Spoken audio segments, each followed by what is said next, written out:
അത്യാവശ്യം വെയിറ്റ് ഒക്കെ ഉണ്ടായിരുന്ന ഒരാൾ നല്ലോണം വർക്ക്ഔട്ട് ഒക്കെ ചെയ്തു, ഈ പറഞ്ഞ മാതിരി സ്റ്റബേൺ ഫാറ്റ് ബെല്ലിയുടെ അറൗണ്ടിൽ ലൈപ്പോസെക്ഷൻ ചെയ്യണം. എങ്ങനെയാണ് അതിൻ്റെ ഒരു പ്രൊസീജിയർ? നമ്മളൊരു യൂഷ്വലി ഒരു സ്റ്റെപ്സ് എല്ലാം പ്രൊസീജിയർ ഒരു 3 സ്റ്റെപ്പായിട്ട് നമ്മൾ പറയും. ഫസ്റ്റ് സ്റ്റെപ്പിൽ നമ്മളൊരു ചെറിയൊരു ഓപ്പണിങ് ചെയ്യും. ചെറിയൊരു ഓപ്പണിങ് ചെയ്ത ശേഷം ഒരു ട്യൂബ് പോലെ സാധനം ഉണ്ടാവും.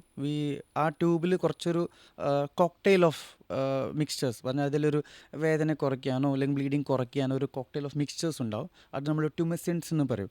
ആ ട്യൂമസെൻറ്റ് ഫ്ലൂയിഡ് നമുക്ക് ഉള്ളിൽ കയറ്റിയ ശേഷം we wait for 10 minutes and then because ആ ഏരിയ കുറച്ചൊരു ബ്ലീഡിങ് കുറയ്ക്കാൻ പിന്നെ നമ്മളൊരു ചെറിയൊരു ട്യൂബ്, പിന്നെ രണ്ടാമത്തെ ട്യൂബ് ഉണ്ടാവും.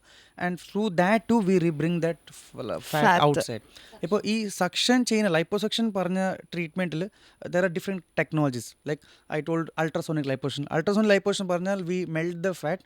ആ ഫാറ്റ് മെൽറ്റ് ആക്കിയിട്ട് വേറെ സ്ട്രക്ചേഴ്സ് ഒന്നും ഡാമേജ് ആക്കാതെ ഫാറ്റ് മാത്രം മെൽറ്റ് ആക്കിയിട്ട് പുറത്തെടുക്കാൻ പറ്റും. ഈ നെർവ്സ് ഉണ്ട്, അതൊന്നും ഡാമേജ് ആക്കാതെ. If there is second type called power assisted liposuction. അതിൽ നമ്മളൊരു പവർ യൂസ് ചെയ്തിട്ട് വൈബ്രേറ്റ് ആക്കും. It vibrates very fast. ആ വൈബ്രേറ്റ് ആക്കുമ്പോൾ ഈ ഫാറ്റ് സെപ്പറേറ്റ് ആവും. ഫാറ്റ് സെപ്പറേറ്റ് ആക്കിയിട്ട് പുറത്ത് വരും. ഇത് second type of method. Third is laser.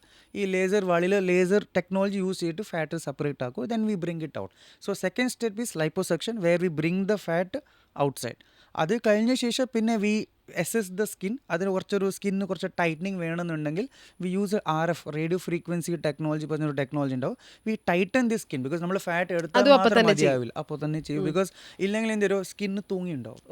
U don't want that also because fat പോയ ശേഷം ഒരു സ്റ്റെബിലിറ്റി ഉണ്ടാവണം ഫോർ ദ സ്കിൻ. സോ നമ്മൾ ടൈറ്റനിങ് പ്രൊസീജിയേഴ്സ് ഉണ്ടാവും. So this we customise according to that. Basic steps നമുക്കൊരു ഈ 3 സ്റ്റെപ്പായിട്ട് നമ്മൾ പോകും. ഓക്കെ, അത് ഇതും ഒരു 1 day പ്രൊസീജിയർ ആണോ? അതായത് രാവിലെ ചെയ്ത് വൈകിട്ട് പോകാം? Depending on the area. ചെറിയ ഏരിയ ആണെങ്കിൽ same day we can go.